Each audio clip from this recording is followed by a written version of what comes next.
So I'm going to be using some silicone spray to clean that. See how dirty that gets?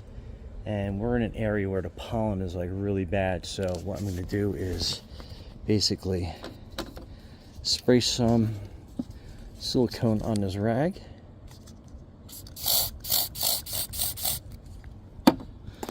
And then what I'm going to be doing is I'm going to be wiping this seal down.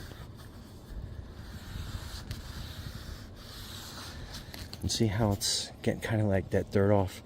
So let me get a little more aggressive with it and I'll show you what it looks like. So that's the before. So that is the dirt that came off, and you can kind of see where I stopped. So to the right is still dirty. This is clean, and that's just going to help it make a, let me get a better focus. That's just going to help make a better seal. You can also use like Armor All or something on there, and then you'll see the gap once I close this up. Let me clean the other side and I'll show you what it looks like when it's closed.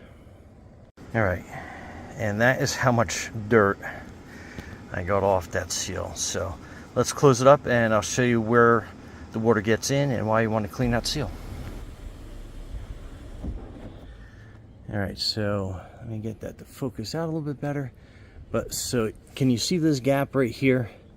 So that seal has to make a nice tight seal, and if it's dirty and full of pollen and dirt, especially if you drive around a lot with this open, that is going to be like a dirt magnet and not make a good seal. So you want to make sure that you clean that pretty often. Anyway, Brian from Garageable Hall.